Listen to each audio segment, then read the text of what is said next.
Agora você ouve uma palavra de vida com o pastor Érico Rodolfo Bussinger.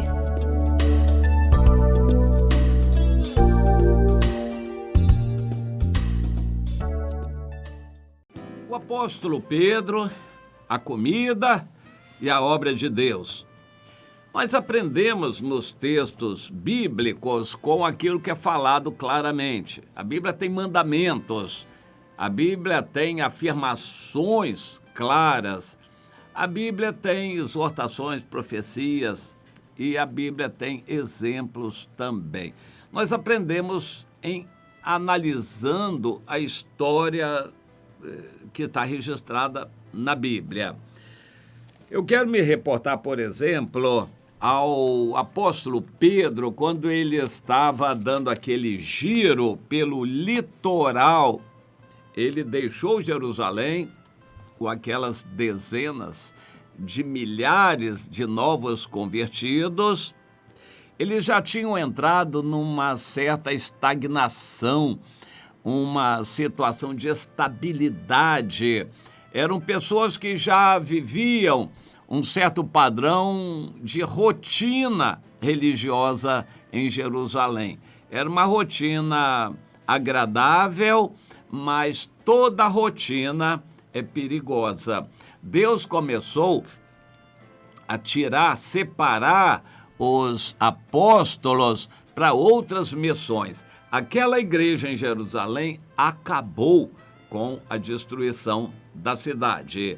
Historicamente, alguns cristãos foram alertados e saíram antes da cidade ser destruída, mas não conseguiram reconstruir mais em lugar nenhum, ao que se saiba, aquele estilo de vida judaico-cristão que eles viviam em Jerusalém. Aquele modelo de igreja messiânica judaico-cristã acabou. O que prosperou no restante do mundo foi o modelo da igreja em Antioquia, a cidade de Alepo, na Síria, onde começaram a evangelizar e integrar os não-judeus. E a igreja começou a ter uma forma espiritual e não religiosa judaica. Abriu mão do lado judaico para ficar só com o lado espiritual. Era o que Deus queria. Essa igreja se reproduziu em várias outras que o apóstolo Paulo fundou na Ásia, inicialmente junto com o Barnabé, e depois na Macedônia, na Grécia, onde estavam as cidades de Atenas e Corinto, e depois para Roma e para o mundo todo. Aquele modelo de igreja, a igreja tão somente cristã, não seria mais uma igreja cristã judaica, seria apenas cristã. Aquele modelo se espalhou pelo mundo e a igreja judaico-cristã acabou. Deus não queria mais que aquilo continuasse. E a igreja, é só cristã. O aspecto judaico foi um aio, uma ajuda no início. E o apóstolo Paulo respeitava essa ajuda. Ele faz uma declaração que até é difícil de entender.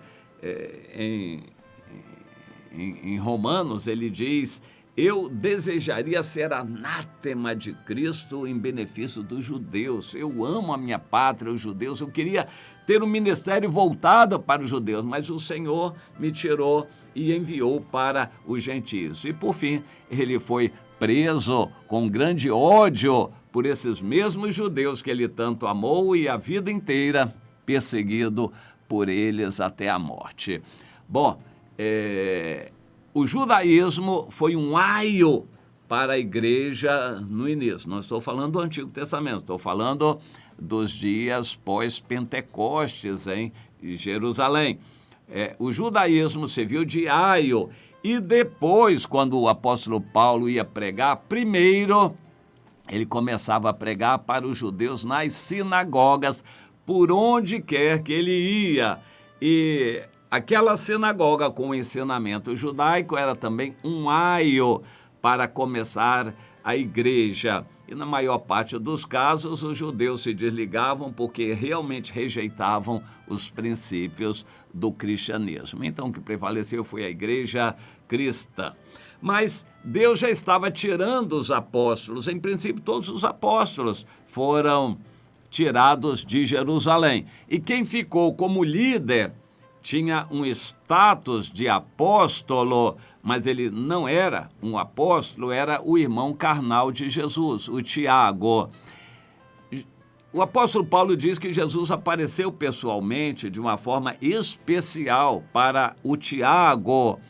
E não sabemos desses detalhes, o Tiago também não fala sobre isso. Ele apenas se declara servo de Jesus quando escreve o seu livro. O Tiago foi o líder da igreja judaico-cristã.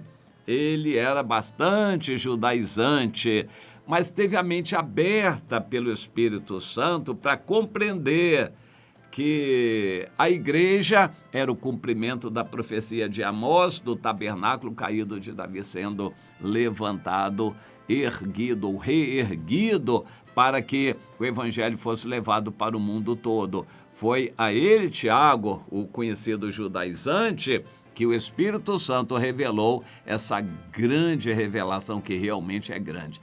Que revelação é essa? Que o evangelho não precisa de templos, não precisa de organizações, não precisa de crachá, não precisa de denominação, não precisa de diretorias. O evangelho é simples como a arca na tenda de Davi. Onde estão 2 ou 3 reunidos no nome do Senhor, aí é uma tenda de Davi, um tabernáculo de Davi reerguido.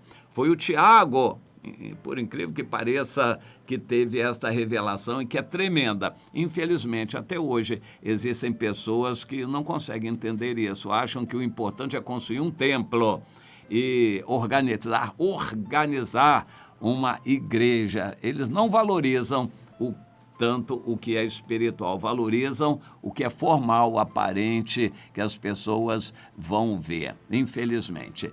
Mas para não ficar nisto, Deus tirou Pedro e ele começou a fazer umas andanças pelo litoral, a cidadezinha de Lida, Sarona e depois Jope. Hoje tudo está sambarcado aí pela grande Tel Aviv. E depois ele foi chamado para Cesareia, e onde pôde ter oportunidade de pregar para o centurião romano Cornélio, e ali abriu-se um outro capítulo para o evangelho entre os gentios. Uma multidão se converteu na casa do Cornélio, foi batizada com o Espírito Santo, o selo, o penhor, a garantia era o Espírito Santo, e Deus confirmou isto. Essa experiência abriu os olhos de Pedro, principalmente quando o Senhor mostrou aquele lençol, grande lençol que descia do céu, cheio de animais imundos, e o Senhor mandava o Pedro matar e comer animais imundos. O Senhor mandava Pedro matar e comer. Então, o Pedro entendeu isto, e isso abriu a mente dele. Foi um outro Pedro. Depois ele foi parar em Roma e abençoou muita gente.